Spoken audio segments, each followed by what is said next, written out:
Salut, donc là c'est pas habituel.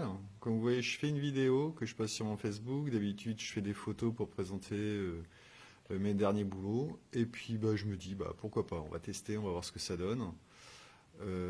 Donc ça c'est un de mes derniers boulots, un dernier buste que j'ai fait en sculpet. Donc en sculpet, c'est la quoi? C'est la sculpet originale.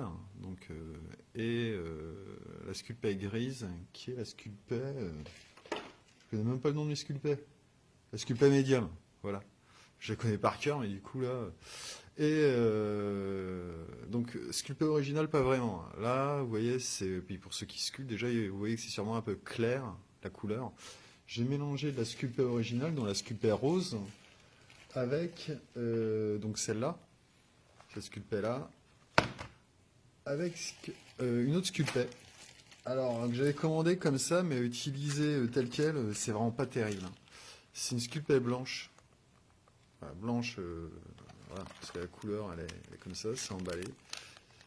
C'est assez mou, assez granuleux. J'ai pas voulu me lancer dans une sculpture avec ça. Je pense pas que j'aurais réussi à faire quelque chose de bien.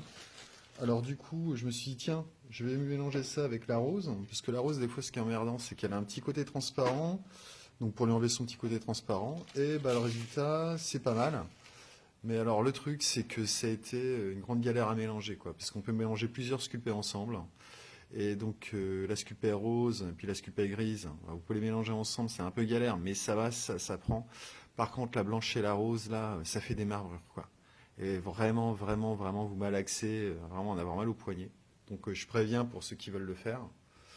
Mais le résultat est pas trop mal. Donc voilà. Bon, j'aurais pu aller encore peut-être un peu plus loin dans les détails, dans la tenue, mais point trop d'infos. Et puis des fois, quand j'en fais trop, il n'y a pas forcément un résultat qui est bien.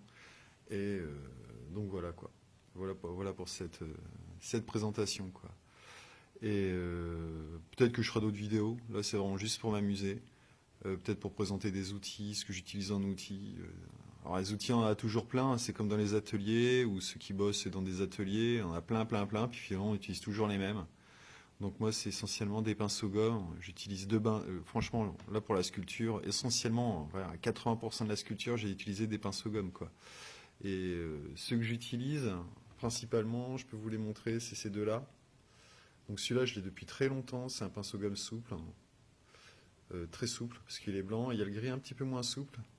Et d'ailleurs, il faut que je le change parce que j'avais foutu de la cyanolite pour coller certaines pièces sur ma sculpture. J'ai oublié d'attendre que ça sèche, j'étais pressé, je suis venu, j'ai appuyé et j'ai niqué un peu la pointe. Et quand on fait vraiment des détails, des fois cette petite pointe qui est niquée, elle n'est pas terrible. Et donc ça c'est important. C'est vraiment important si vous voulez sculpter, parce que quand vous allez commencer à sculpter, enfin pour ceux qui voudraient commencer, comme tout le monde, hein, comme beaucoup, vous lancez sur internet avec ça. Donc c'est comme des outils de dentiste, ça se vend sur eBay ou Amazon, où vous avez un lot de 6 pour peut-être 3-4 euros. C'est pas mal, mais au fur et à mesure, vous allez voir que vous allez plus revenir sur les pinceaux gomme. Bien que ça, de temps en temps, ça peut être indispensable. Je veux dire, sur les 6 que j'avais, il y en a peut-être 2 de temps en temps que je ressors. Et donc voilà quoi.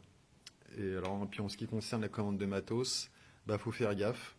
Moi dernièrement, je me suis dit tiens, je vais prendre des pinceaux gomme, j'allais sur Green Stuff World, ça c'est cool, c'est pas cher, parce que j'ai déjà commandé deux trois trucs, ça a marché. Et là j'ai commandé des pinceaux gomme, donc un lot, 13 euros, c'est pas cher, mais vous n'avez pas votre argent, c'est même pas la peine. Donc ça c'est un pinceau gomme de Green Stuff World. Alors vous le voyez pas du tout, mais alors c'est même pas pointu, non, alors que ça doit être pointu, ça va être biseauté. Alors c'est même pas du silicone, hein, enfin c'est une espèce de plastoc, et qui accroche. Là vous voyez pas la vidéo, et quand vous passez votre doigt dessus, ça accroche à mort. J'ai essayé, vous récupérez même de la sculpée grise dessus. Donc c'est de l'argent là que j'ai foutu en l'air. Donc je commanderai ça soit, cette fois c'est rare, mais quand je passe à Paris, c'est l'occasion de faire des courses en sculpture, ou sinon là je vais commander directement sur internet. Donc voilà, c'est une petite vidéo à l'arrache, hein. Je vais arrêter là, puis peut-être que j'en ferai une plus tard, si je me sens motivé. Voilà, à plus.